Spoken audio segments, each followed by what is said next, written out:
Amém? Vamos abrir no livro de Êxodo, coincidentemente, o mesmo livro da mensagem pela manhã do nosso pastor, Êxodo capítulo 25 agora. De manhã foi capítulo 3, agora capítulo 25. A palavra Êxodo quer dizer saída. É o livro que relata a saída do povo do Egito, do cativeiro, para fazer a jornada pelo deserto até Canaã. Êxodo 25, a partir do verso 8. Ou melhor dizendo, somente o verso 8, tá? 25, verso de número 8.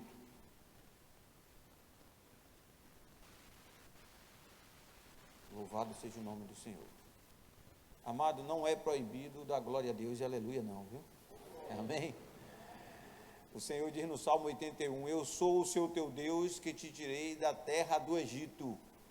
Abre bem a tua boca e te encherei. Salmo 81, verso 10. Amém? Quando você abre a boca e glorifica a Deus, movido pela palavra, o nome do Senhor é glorificado e o adversário é derrotado a cada vez mais, porque a glória do Senhor é bênção, é poderosa. Êxodo 25, quem achou o verso 8? E me farão um santuário e habitarei no meio deles. Versículo 9, leio vocês.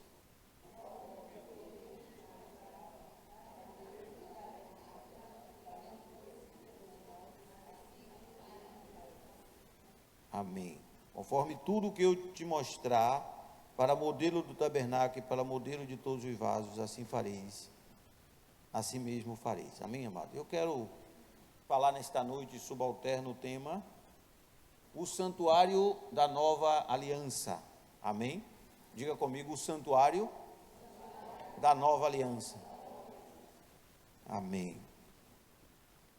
Então, amado, quando Deus tirou o povo do Egito,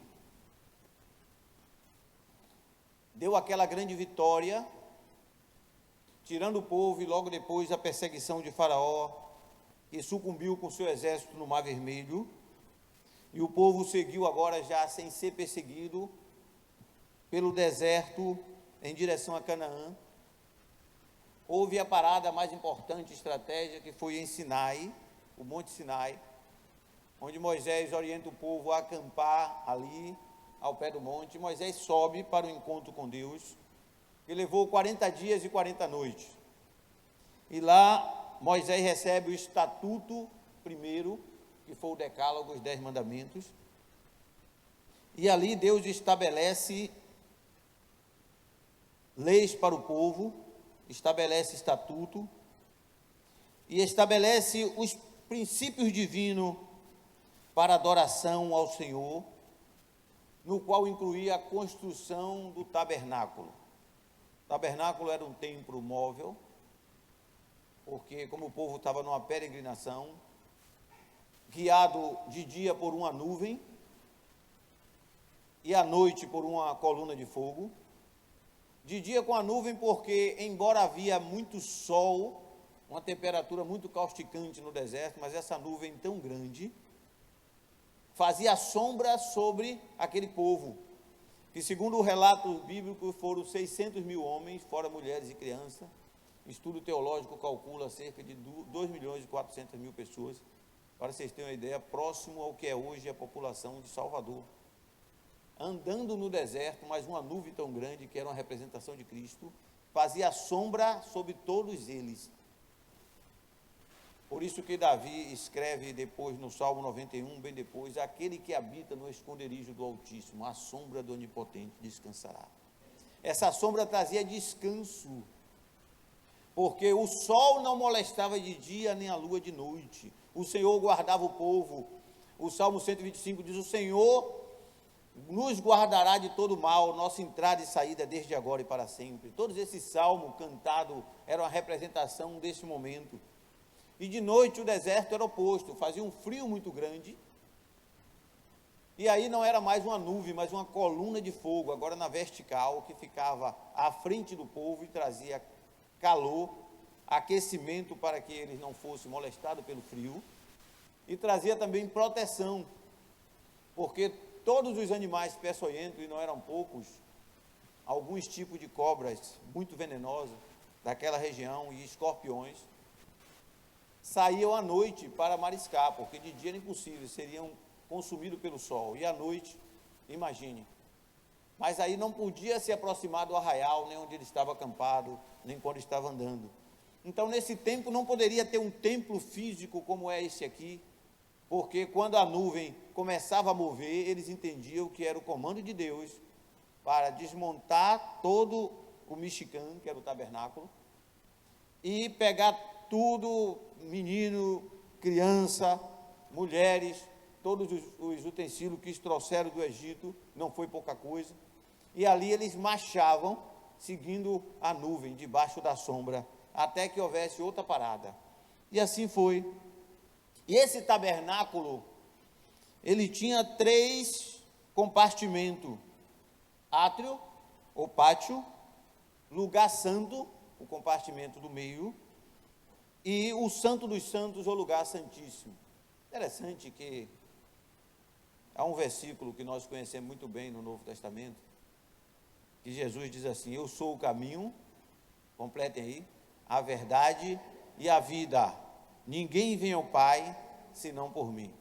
É uma curiosidade bíblica muito interessante, porque desde esse tempo que Moisés constrói o tabernáculo, o povo de Israel denominou a porta primeira que trazia de fora do átrio para entrar no átrio, que era a parte primeira e externa do templo, denominou aquela porta de caminho. Quando o povo passava do átrio, que tinha seus utensílios, o altar do holocausto, tinha lá a pia de lavar, e o sacerdote ia adentrar, porque o átrio todos podiam entrar, mas do átrio para frente só o sacerdote e o sumo sacerdote. Entrar no santo, no lugar santo, tinha outra porta, e eles denominaram verdade. E quando passava, essa porta era dividida por uma cortina. Quando passava do lugar santo para entrar no santo dos santos, que tinha a última cortina, essa porta, que era fechada por uma cortina, era chamada vida. E Jesus, quando disse cá na doutrina neotestamentária, mas os evangelhos, falando ali já ao povo naquele momento, aos seus discípulos, ele exemplificou que todo aquele tabernáculo era ele. Por isso ele disse assim: eu sou a porta que se chama caminho, eu sou a porta que se chama verdade e a porta que se chama vida.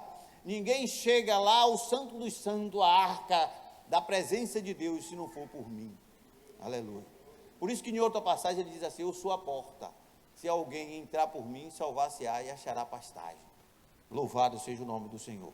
De sorte, amado, que este tabernáculo, nós estamos falando, subalterno tema, o santuário da nova aliança, mas estamos falando do velho para depois trazermos a aplicação para mim e para a tua vida. De sorte que esse tabernáculo, com essas portas, com esses 3 compartimentos, que representa 3 níveis de adoração e relacionamento com Deus, tinha em si os seus utensílios. Mas você pode estar dizendo assim: mas pastor, eu sou brasileiro, nascido aqui no Brasil, tão longe de Israel, o que é que isso tem a ver comigo? Tem muito a ver. Primeiro, amado, que todo crente nascido de novo pela fé é chamado filho de Abraão. Por isso que Deus disse que Abraão, a sua descendência, seria como a estrela do céu e a areia do mar. Por quê? Se você for contar, Israel é um país pequeno. Se você for pegar no Google hoje, a população de Israel não é tão grande. Então, Deus não estava se referindo só aos filhos de Israel, estava se referindo a todos aqueles que no mundo iam crer nele. E Deus disse a Abraão: Abraão, pode contar as estrelas não, assim será a sua descendência. E isso é verdade, porque lá no céu, quando João viu os salvos adentrando ao céu, João diz assim: e viu a multidão de todos os povos, nação, tribos e línguas, com veste branca e palmas nas mãos, e ele perguntou: quem são estes? O ancião de dias disse: estes são os que vieram de grande tribulação, mas lavaram suas vestiduras no sangue do Cordeiro. e João diz que não podia contar. Então Deus está certo, Deus não estava falando da população do Israel físico, mas estava falando do Israel espiritual, que pelo nome do Senhor ia crer, e o escritor aos Hebreus diz isso, todos que creem é filho de Abraão. Então, sendo assim, eu e você, diga comigo, eu sou Israel espiritual. Diga isso ao irmão à sua direita e à sua esquerda, você é Israel espiritual. E agora, uma vez contextualizado, você entendendo o porquê, tanto o tabernáculo, que era o templo móvel no tempo da peregrinação, como depois o templo mesmo de Salomão, quando o povo conquistou a terra, subjugou os adversários através de Davi, e Salomão agora herda o trono e constrói o templo, representava a habitação de Deus na velha aliança. Onde é que Deus habitava? No templo ou no tabernáculo. Para falar com Deus, como é que fazia? O sacerdote ou o sumo sacerdote, representando o povo, o sacerdote poderia entrar, passando por esse ritual, e o sumo sacerdote uma vez por ano, levando o sangue de um cordeiro primogênito sem defeito, representando Cristo. Mas antes ele tinha que fazer todo um processo. Quando ele entrava na primeira porta, que era o caminho, ele tinha que ir na pia de lavar, para se purificar. Depois ele ia no altar do holocausto, sacrificava, que simboliza para nós a mortificação da carne. E depois ele passava para o lugar santo, que é onde estava a mesa de pães, o menorá, que é o candelabro. Tinha ali outros utensílios, e ele ia seguindo até ele chegar no Santo dos Santos, onde tinha a Arca da Aliança, e dentro dela ficava a vara de Moisés. Já estou me referindo cá no tempo de Davi e Salomão, porque enquanto Moisés estava vivo e Arão não tinha a vara de Moisés, foi guardada depois, mas já aqui no templo tinha a vara de Moisés, porque simbolizando que o sacerdote, ou a vara de Arão, simbolizando que o sacerdote não sairia da casa de Arão, permaneceria com os filhos de Arão. Havia um recipiente com o maná que caía lá no deserto, no templo da peregrinação, e esse maná, que não podia ser guardado de um dia para outro, que ele ficava ruim, esse maná que ficava nesse recipiente dentro da arca, nunca ficou ruim até hoje, porque ele tinha uma representação. Amém, amado? E quando nós falamos assim, escondi a sua palavra em nosso coração, para ele não pecar contra ti. Tem muito a ver com isso. E quando Deus manda fazer, nós obedecemos, é bênção. Agora, Deus disciplinou o povo à busca constante da sua palavra. Quando o povo ia buscar o maná todo dia, não podia guardar, somente da sexta para o sábado. Como o sábado era o descanso, Deus aí permitia que eles pegassem porção dobrada na sexta, essa porção guardada para o sábado também não ficava ruim, e aí eles só podiam, logo na madrugadinha diz, quando descia o orvalho, descia também o maná, pegar o maná todo dia. Isso fala também de um relacionamento disciplinado com Deus, meu e seu. Não adianta você dizer assim, olha, eu vim para a igreja no domingo passado, foi uma bênção, passo a semana, claro, ninguém faz isso, mas eu estou exemplificando, longe de Deus, sem disciplina espiritual, não ora, não busca, aí chega domingo e diz assim, esse domingo não vou lá não, mas eu sou crente, está tudo certo. Não, você está com o maná velho que não serve mais, foi bom quando chegou, te alimentou, mas Deus sempre tem coisas novas. Nosso Deus é Deus de coisas novas, quem pode dizer amém? Ele diz, não vos lembrei da coisa passada, nem as antigas, eis que faço uma coisa nova, agora está saindo à luz. Mas, amados, esse tabernáculo da velha aliança teve data para findar, porque o próprio Deus, usando o profeta Isaías, no capítulo 66, verso 1 e 2, não precisa abrir, o mesmo texto que Estevão, quando estava sendo apedrejado, citou em Atos 7, 48 e 49, diz assim, mas o Altíssimo não habita em templo feito por mãos de homens, diz o profeta Isaías. O céu é o meu trono e a terra escabelo, estrado dos meus pés. Que casa me edificarei vós e que lugar será o meu repouso? Aqui Deus estava estabelecendo, através do profeta Isaías, que ele não habitaria mais naquele tabernáculo, nem naquele templo. O tabernáculo já tinha passado, porque já tinha entrado na terra, não precisava mais de templo móvel. Mas o templo físico que Salomão fez, lá em 2 Crônicas, durante a consagração, a glória foi tão grande que os sacerdotes não podiam ficar de pé. Deus está dizendo, eu não habito mais nesse agora. Eu tenho em mim um outro tabernáculo. Que tabernáculo é esse? Aí vem o título da nossa meditação, amados, que é o santuário da nova aliança. Esse tabernáculo sou eu, esse tabernáculo é você. E o apóstolo Paulo diz isso com muita propriedade, quando ele diz assim, não sabeis vós que sois o templo de Deus, 1 Coríntios 3,16, e que o Espírito de Deus habita em vós. Não sabeis vós que sois o templo de Deus, ele escrevendo à igreja de Corinto, e que o Espírito Santo habita em vós, 1 Coríntios 3,16. O próprio Jesus, quando evangelizava a mulher samaritana, a mulher diz, vocês adoram em Jerusalém, nós adoramos neste monte, Monte de Samaria, referindo ao samaritano. Mas Jesus disse, a hora vem, já chegou, em que os verdadeiros adoradores adorarão o Pai, em espírito e em verdade, porque o Pai procura os tais que assim o adoram. Jesus já estava dizendo, olha, acabou o santuário, acabou o tabernáculo, acabou o templo físico, agora Deus está buscando em mim e você, aleluia, esta adoração contínua. E esses compartimentos são mantidos, amados. O meu e o teu corpo é o átrio, a parte externa.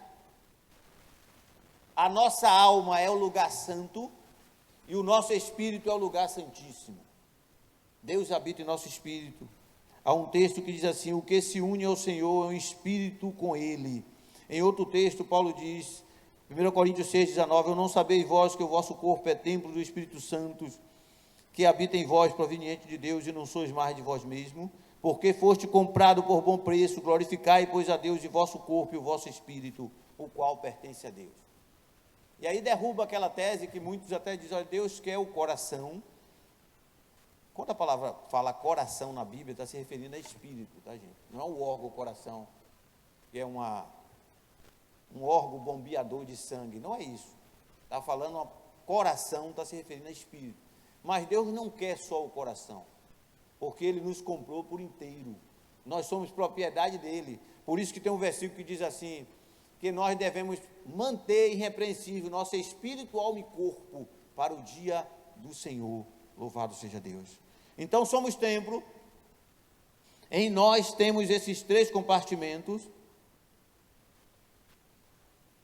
Há um outro versículo que eu quero citar, Efésios 2,20, edificado sobre o fundamento dos apóstolos e dos profetas e de Jesus Cristo, que é a pedra principal, no qual todo edifício bem ajustado cresce, para templo santo do Senhor, no qual vós juntamente sois edificados como morada de Deus em Espírito, com E maiúsculo, Espírito Santo. Então está bem certo o que somos. E o próprio Deus agora ratifica esta morada.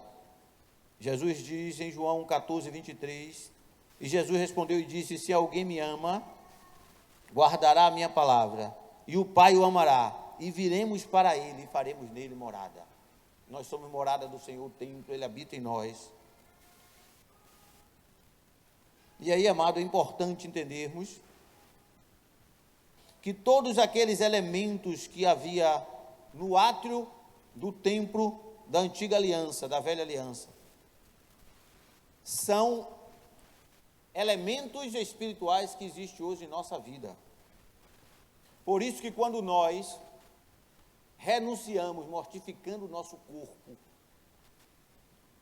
o átrio ficava o altar do holocausto. Esse altar do holocausto é a morte diária, que o próprio escritor Paulo diz, por Cristo somos levados à morte todo dia. Quando você diz assim, olha, eu não vou pecar, eu rejeito o pecado, eu sei que eu sou de Cristo, eu não me deixo levar pela proposta de Satanás a minha vida. Isso é o altar do holocausto que você está sacrificando, se purificando. essa pia de lavar, o lavatório, toda vez que olhamos para a palavra, entendemos que a palavra está falando conosco e aplicamos a palavra em nossa vida, no intuito de nos limparmos, nós estamos passando por este lavatório. Preste atenção que ele é dinâmico. Quando Davi diz assim: escondi a tua palavra no meu coração para não pecar contra ti. Nós ouvimos a palavra de Deus, lemos a palavra de Deus, conhecemos a palavra de Deus. E na hora que a gente vê a adversidade, ou a situação pecaminosa, que para o mundo é normal, mas não para nós que já nascemos de novo, nós dizemos: não, isso não é para mim, isso eu não faço, não compete para mim, porque eu sou de Deus, eu sou santuário, eu sou santo. Você está passando a sua vida neste lavatório. Por isso que Jesus disse: vós já estáis limpo pela palavra que eu vos tenho falado. A palavra é água, a palavra limpa. Então, entendemos o que é o altar do holocausto, dinâmico na nossa vida hoje como templo, o que é a pia de lavar, o lavatório. Eu poderia até acrescentar mais um versículo aqui, muito importante. O conhecido versículo de Romanos 12 diz assim: rogo-vos, pois, irmãos, pela compaixão de Deus, que apresentei vossos corpos. Agora não apresentamos mais corpos de cordeiro, de animal, no altar do holocausto, mas o Paulo escrevendo a Romanos está dizendo: o corpo que vai para o sacrifício vivo é o nosso, é o meu, seu. Diga a pessoa que está ao seu lado: o corpo que vai para o altar do holocausto não é mais de animais, é o nosso. É isso que Paulo está dizendo. Rogo-vos, pois, irmãos, pela compaixão de Deus, que apresentei os vossos corpos, não de animais, em sacrifício vivo. É nesse altar dinâmico, que é o vosso culto. Isso é nosso culto consciente. Olha, o mundo está desfraudando, o mundo está pecando, o mundo está vivendo desenfreado, mas nós dizemos assim: não, isso não é para mim. Eu sei que eu tenho crido, eu sei o que eu tenho que fazer. A palavra de Deus está em mim, eu me norteio por essa palavra. Isso é sacrifício vivo, é culto racional. E não vos conformeis com este mundo, mas transformai-vos, poderíamos dizer, purificai-vos, pela palavra que é água limpa. Então veja que está acontecendo no corpo, dinamicamente, no santuário da nova aliança, todo o ritual que era no Velho Testamento. Isso é muito maravilhoso. Então, em Romanos 8,36, até recitei: por amor de ti somos entregues à morte todo dia. Aleluia. É o sacrificar contínuo. Vamos para o segundo nível. O lugar santo, que era o compartimento do meio, restrito ao sacerdote, hoje é para nós, porque nós somos sacerdotes. Então entendemos que o sacrifício de Cristo nos fez reis para reinar, para decidir. Rei é o poder executivo da monarquia. Então você decide amar a Deus, decide: olha, aqui, como disse Josué, escolher a quem se vai, mas eu e minha casa serviremos ao Senhor. Josué estava decidindo. Nós decidimos: olha, aqui na minha vida, na minha casa, na minha família, é de acordo com a palavra de Deus. Isso é o reinado. E o sacerdócio, por isso que nós entramos. E agora, já passamos do primeiro nível, átrio, passamos do altar do holocausto, do lavatório, agora vamos para o primeiro elemento da alma, que é a mesa de pães. Todo sábado, amado, era colocado 12 pães frescos, preste atenção, Êxodo 25, 23 a 30, Levítico 24, 5 a 9, e o sacerdote comia esses pães dentro do lugar santo. Isso aqui simboliza que todas as vezes que nós abrimos a palavra, numa disciplina, por isso que aqui até nós temos uma orientação de leitura bíblica, né, sequente, mas você também pode ler aleatório, mas tem que ter essa disciplina de ler a palavra todos os dias, de buscar do Senhor, pela manhã, à noite, a hora que você tiver tempo, mas é sempre bom começar o dia já dando essa legalidade. É como dizer: olha, Senhor, Tu és mais importante do que meu dia, do que meu trabalho, porque tudo que eu vou fazer, as decisões que eu vou tomar, Tu és mais importante. Buscai primeiro o reino de Deus e a sua justiça, e todas as demais coisas vos serão acrescentadas. E quando nós fazemos isso, acordamos mais cedo, fazemos isso pela manhã, estamos dizendo: não, Senhor, a primícia é tua. Aleluia. Então, amado, comer o pão hoje é comer a palavra, que é alimento. O candelabro que tinha 7 braços com 7 lâmpadas, que ficava acesa 24 horas, não podia apagar, iluminava o lugar santo. E se não tivesse o candelabro, ficaria escuro. Fala da luz de Deus que está dentro de nós pela palavra. Por isso que o salmista diz no Salmo 119: lâmpada para os meus pés é a tua palavra e luz para o meu caminho.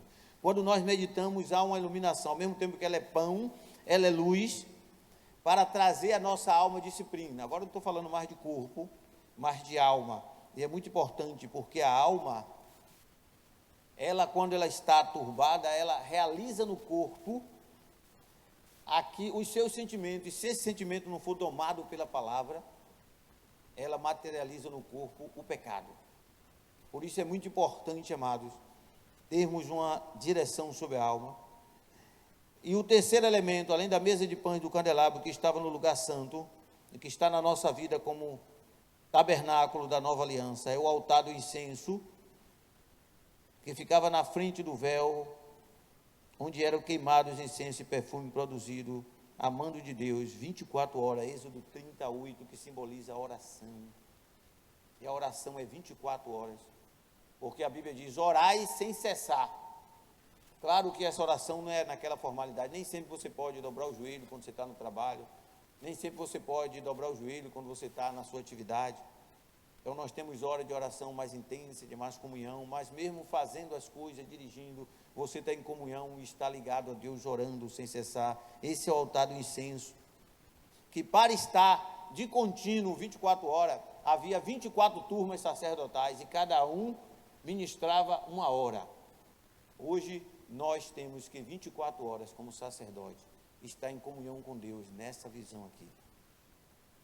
E agora, já entrando, amados, no Santo dos Santos, o terceiro nível, para nós fecharmos o entendimento e irmos para a parte final da nossa meditação, Êxodo 26, 33. Esse terceiro compartimento, que era dividido por um grosso véu, que dividia o lugar santo do lugar santíssimo, ao passar deste véu, que foi rasgado quando Jesus expirou na cruz do Calvário, ele rasgou de cima para baixo, passou a ter acesso direto para todos. Ao passar dele, se encontrava lá a Arca da Aliança, com os seus elementos, propiciatório, que era a tampa onde colocava o sangue do cordeiro oferecido, a vara de Arão, os 10 mandamentos e o recipiente com maná. Esses 4 elementos que eu já falei. Isso é o que na nossa vida, amados? Está falando agora do nosso espírito, o terceiro compartimento.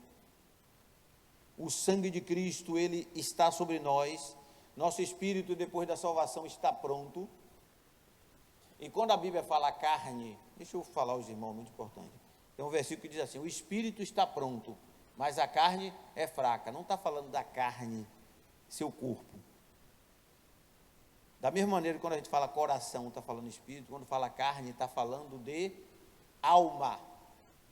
A alma, ela é fraca e materializa na carne. A alma, para sentir as coisas nesse mundo, ele materializa na carne. A carne sem a alma e o espírito, amado, quando a pessoa morre, é só um invólucro. Tem que sepultar, porque não tem vida nenhuma. Quando tem alma e espírito, o sentir do corpo é exatamente aquela expressão que a alma materializa o prazer e os sentimentos. E aí tem um texto que eu não posso esquecer, de muita riqueza, que Deus já falou aqui em outras meditações, que quando nós nascemos de novo em Cristo, preste atenção, aqueles que não nasceram em Cristo, eles estão mortos em delitos de pecado. Mortos quer dizer separado. O espírito está morto, só a alma reina, e a alma materializa no corpo todos os sentimentos pecaminosos. O ímpio peca e não sente nada, porque ele não tem a palavra, não tem valores, não é templo. Ele faz aquilo naturalmente, como se fosse beber um copo de água, porque ele está morto em delitos de pecado. Uma vez nascido de Deus, nosso espírito, quando nós fomos convertidos a Cristo, ele é religado e já fica pronto. Se o arrebatamento fosse agora, nosso espírito está pronto. A alma entra num processo de ser sarada, porque a alma ficou o tempo todo reinando e inclinada ao pecado. Agora começa uma luta, por isso que aquela luta que tem lá em Gálatas, da carne contra o espírito, não é a luta do espírito contra carne, osso, membro, não, é a luta do espírito contra a alma, porque a alma quer desejar a velha natureza de Adão. Nossa velha natureza precisa ser crucificada, e o espírito está dizendo, não, o caminho é esse. Mas é interessante que diz, a palavra de Deus é viva e eficaz, Hebreus capítulo 4, 12, mais penetrante do que qualquer espada de 2 gumes, e penetra até a divisão da alma e do espírito. Quando eu e você nos convertemos, a palavra veio e entrou nessa divisão. E por que ela entrou nessa divisão? Para estabelecer o seguinte, você percebe quando é espírito e quando é alma. Todo cristão percebe. Isso fica evidenciado no Salmo 42, quando Davi faz um diálogo entre o espírito e a alma. No teatro se diz que quando alguém faz uma peça com ele mesmo é monólogo, para quem não nasceu de novo. Quem nasceu de novo tem um diálogo com ele mesmo. Por que diálogo? Porque tem 2 pessoas conversando. O novo homem nascido de Deus, resistindo o velho homem que ainda não foi totalmente vencido, e só vai ser vencido quando a trombeta soar. Então significa dizer que precisamos de vigilância o tempo todo, porque senão a carne sobrepõe o espírito, porque se não alimentarmos o espírito, a carne sobrepõe. Então, Davi chega no Salmo 42, se você ler o Salmo 42, verso, se não me falha a memória, 6, que eu não botei aqui na mensagem, o espírito está me lembrando agora. Davi repreende com o espírito dele a alma, dizendo assim, porque estás abatida, ó minha alma. Ó, o espírito de Davi falando com a alma. Imagine teu espírito falando com a tua alma. Porque estás abatida, ó minha alma, porque te perturba? Minha alma estava querendo ficar triste. Mas o espírito que está pronto, diz, alma, espere em Deus, porque você ainda vai louvar. Então, amado, isso é importante, porque o nosso espírito disciplina a nossa alma. Pela alma, alguém dá uma fechada no trânsito, pisa no seu pé, faz algo mal, pela vontade da alma, diz, olha, dá vontade de ir lá e resolver no braço. Não é assim?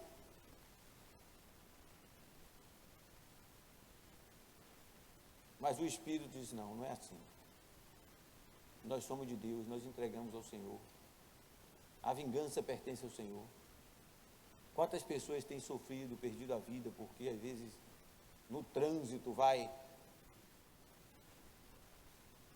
contestar a atitude do outro, e às vezes o outro é um malfeitor, ou é um homem da lei que está armado, e que aí vai contra a pessoa. Isso é fruto da carne. Mas quem é nascido do Espírito diz assim, olha,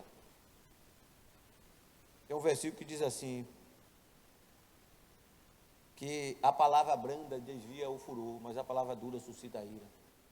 Até às vezes é uma colisão, a pessoa já sai do carro assim, pô amigo, não tem nada não, nós temos seguro, o que foi que aconteceu? Não tem problema não, se o erro foi meu, tem seguro. Aquilo desarma, porque o Espírito, se a pessoa sai também, mas foi você que errou, e aí vai resolver, pronto. Eu vi uma figura interessante, uma cobra-rei, é daquela que tinha lá no deserto, no tempo aqui que nós falamos. Acredite os irmãos, viu? Ela era maior do que lá depois do irmão Renato, até aqui. Muito grossa, grande. E uma piton, que é aquela parecendo com a sucuri, também muito grande. E uma se encontrou com a outra, irmão Valadares. E a pinto não tem veneno, mas tem aquela força tremenda que ela mata por asfixia. E a cobra-rei tem um veneno terrível. A cobra-rei estava, uma das cobras, junto com a nágia, que estava lá no deserto, não podia ir no arraial, porque o arraial estava protegido com a coluna de fogo. E aí sabe o que aconteceu nessa luta? A pinto deu aquele bote dela e pegou a cobra-rei e começou a asfixiar, mas não foi o suficiente, a cabeça dela ficou solta e aí mordeu a cabeça da Pinto. Você sabe qual foi o resultado disso? Morreu as duas. A cobra-rei é asfixiada e a Pinto morreu com veneno. Essa representação e a carne está aí. Pessoas, às vezes, por muito pouco, amados, estão. Quando, na verdade, aquele que é nascido de Deus não anda segundo a carne, mas segundo o Espírito. A gente não comunga com a violência, a gente busca de Deus livramento, pedindo a Deus misericórdia pelas pessoas de cada momento. De sorte, amados, que, voltando aqui ao nosso cerne, somos tabernáculos e templo de Deus, e esses utensílios espirituais estão agora nesse novo templo da nova aliança, distribuído no nosso corpo, na nossa alma, no nosso espírito. Lá no nosso espírito nós temos a presença de Deus, a arca da aliança, com o sacrifício de Cristo. E aí é importante que, sabendo que somos sacerdotes, o versículo que nos outorga a condição de sacerdote, Apocalipse 5:9, não precisa abrir. Jesus, pelo seu sangue, ao ser morto, nos comprou para Deus e nos fez reis e sacerdotes. Então, nós somos sacerdotes para ministrar legitimamente nesse templo que somos nós, nesse compartimento. Temos o dever de sacrificar. E aí eu volto àquele texto icônico do escritor aos Hebreus, capítulo 10, verso 19. Tendo ousadia de entrar no santuário pelo sangue.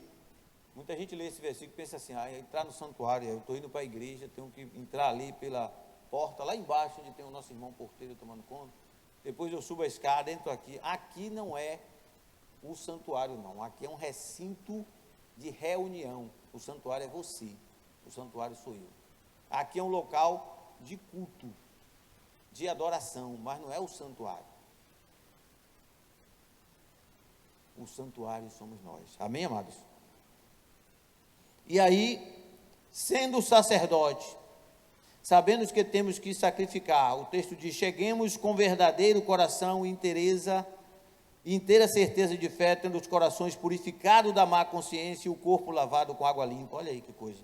Falando do átrio, já chegamos ao Santo dos Santos, que já passamos no átrio. Retenhamos firme a confissão da esperança, pois fiel é aquele que fez a promessa. E somos também altar. Olha que interessante. O altar não é um objeto mais externo e que tem lá o seu ritual, mas agora somos nós. Por isso que há um versículo que diz assim, e o fogo, Levítico 6,12, arderá continuamente sobre o altar e não se apagará. Que fogo é esse? É um fogo invisível, amado.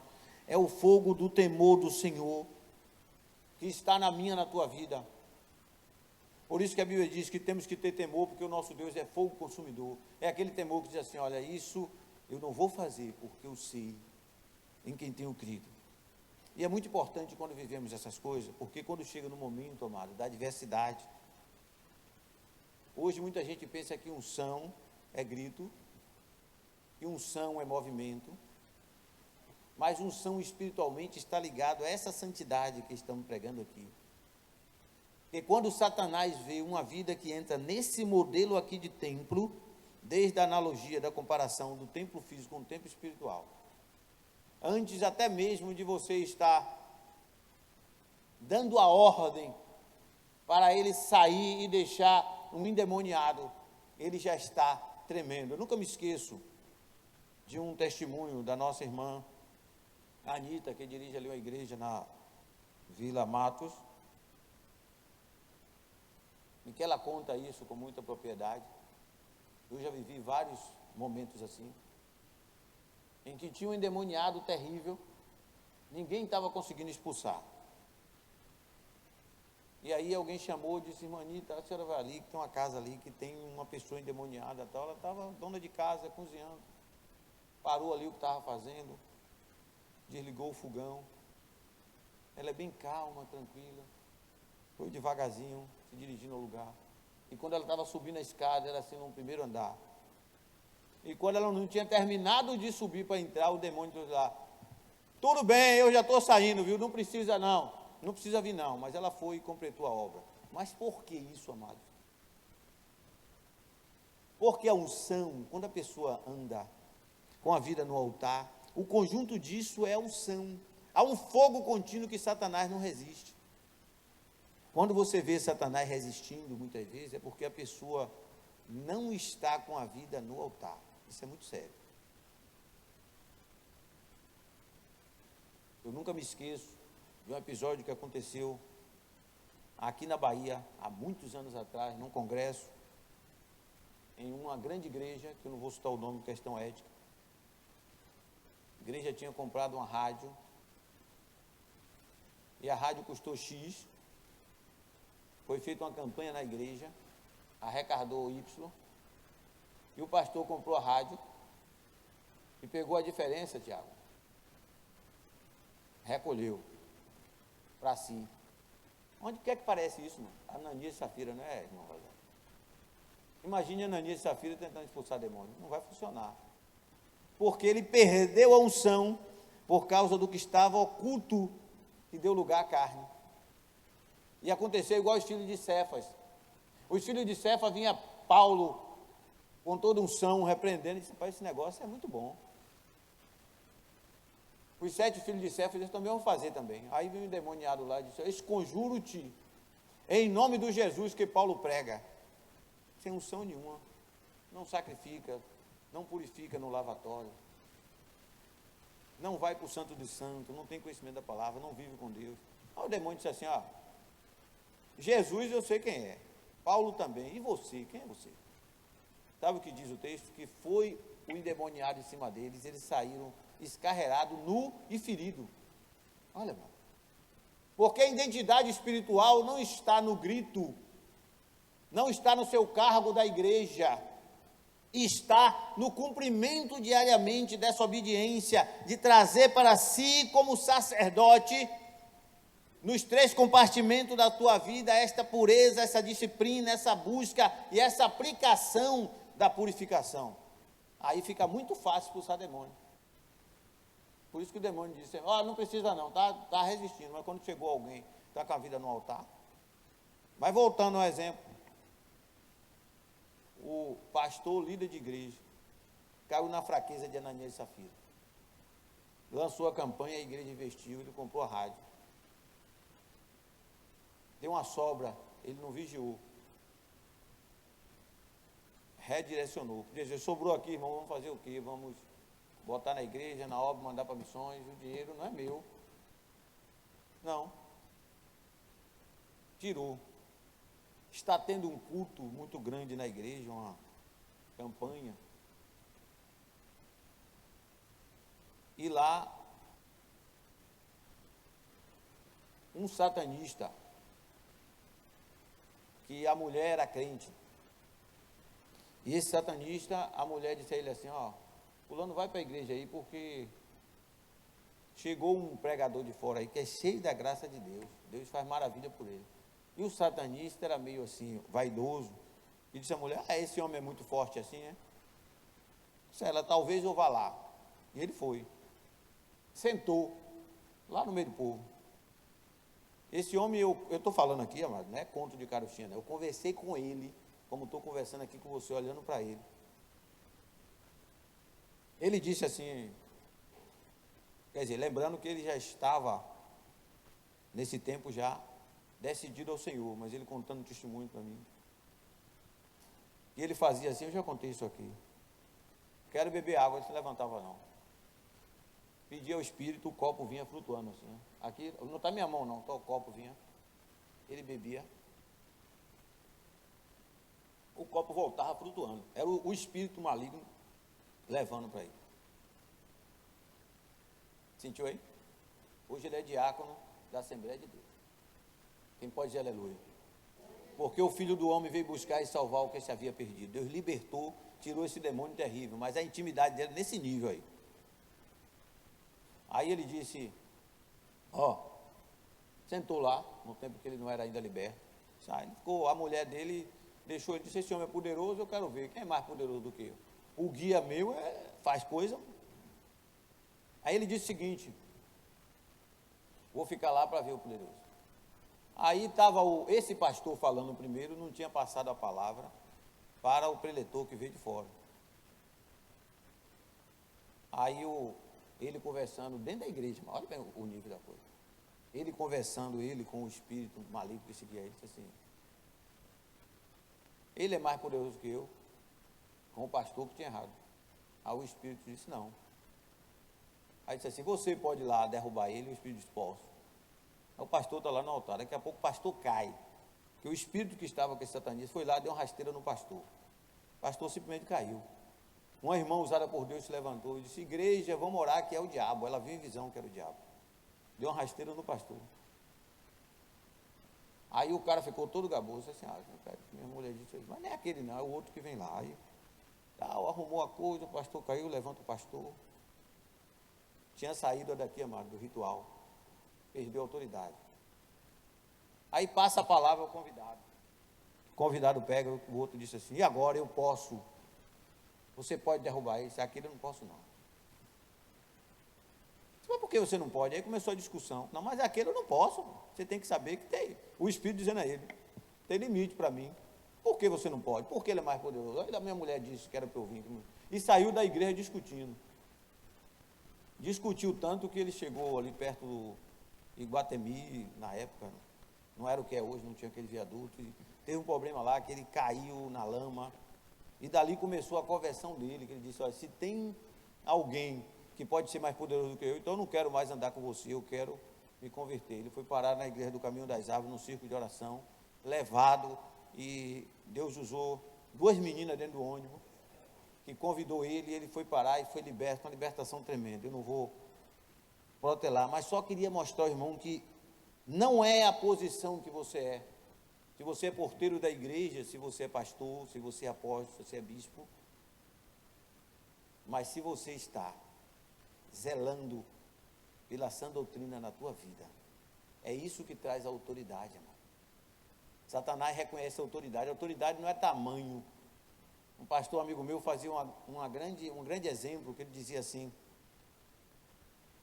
se pegarmos um homem de baixa estatura, franzino, talvez de 55, 60 quilos, e coloca nele a roupa de um guarda rodoviário, com apito na mão, indumentário, e ele chegar no meio de uma estrada, e ele apitar e der um sinal, é capaz da carreta, vem longe, vem reduzindo, não, porque ali tem um guarda mandando parar. Agora você pega um brutamonte de 2 metros de altura, sem roupa do trânsito, e ele vai chegar no meio da coisa, fazer assim, é capaz de ele ser atropelado. Quer dizer, não reconheço, é grande, mas não reconheço autoridade nenhuma. Cadê a roupa? Espiritualmente, quando nós estamos dentro do crivo da palavra, nós temos espiritualmente, os espíritos reconhecem que a unção, o óleo está na tua cabeça, na minha cabeça. Em todo tempo, olha o versículo, seja alva as vossas vestes, e nunca falte o óleo. Por que está falando isso? Em todo tempo, seja puro. Esteja com a roupa lavada, esteja limpo do lavatório, sacrifique, como diz em Romanos, rogo os irmãos pela compaixão de Deus que apresenteis vossos corpos. E aí o óleo vai estar sobre aquele que está limpo, porque se age e não confessa, e guarda, isso tira a autoridade, independente da hierarquia que nós somos dentro do reino. Isso é muito sério. Finalizando aqui. Então, ao mesmo tempo que somos sacerdotes, que devemos sacrificar não mais a vítima, mas nós mesmos, e que nós mesmos também somos o altar, temos que manter o fogo aceso,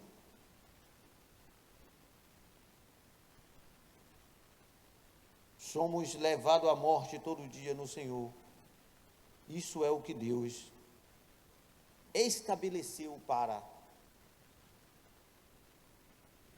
o local de culto, o que nós chamamos de santuário da nova aliança. Diga agora ao seu irmão de novo, disse no início, diga agora, você é o santuário da nova aliança. Você é templo de Deus. Na tua vida, no teu átrio, que é o teu corpo, na tua alma, que é o teu lugar santo, e no espírito, que é o lugar santíssimo, acontece todo esse processo que para a velha aliança era um ritual. Hoje ele acontece em nós, desde quando estamos dispostos a dizer: eu sei que eu nasci de novo, eu sei que eu tenho crido, eu preciso colocar a palavra na minha vida, para que eu tenha autoridade. Deus não criou, amado, algo difícil, que tem gente que diz assim: não, para ter autoridade sobre os demônios, você tem que fazer não sei quantos jejum, orar de joelho até ficar marcado. Tudo isso é bom. Fazer jejum é bom, com moderação. Orar de joelho é bom. Orar sentado também é bom, funciona, em pé, deitado, como você puder. Imagine um cristão que está no leito da dor, passando no deserto, como eu fiquei 17 dias no hospital, com acesso no braço, qualquer momento o coração podia pifar, e orava o tempo todo deitado, em comunhão com Deus, e o Senhor estava ali, no Hospital da Bahia. Funciona, contanto que você ore. Mas é importantíssimo a consciência de que a unção é a aplicação da palavra em nossa vida. Porque se orarmos demais, não que orar nunca é demais, mas se orarmos, jejuarmos, fazermos tantas coisas, mas não guardarmos a santidade, perdemos a autoridade. Como aquele homem que estava pecando o pecado do orgulho, chega no monte para orar, o fariseu, diz: eu jejum 2 vezes por semana, dou o dízimo, dou oferta, e não sou mais como demais homens roubadores. Pronto. Autoridade nenhuma, que estava pré-julgando o publicano, que estava reconhecendo o seu pecado, dizia: Senhor, tem misericórdia de mim, que sou pecador. Jesus disse que o publicano desceu na comunhão, com a oração ouvida, e ele estava, aquele fariseu estava ali. Não foi recebido o seu sacrifício, porque ele estava cometendo o pecado da vaidade, do orgulho, se achando melhor do que o outro, pela sua própria força, pelo aquilo que ele faz, pelo seu jejum, pela sua autopenitência, vamos dizer assim.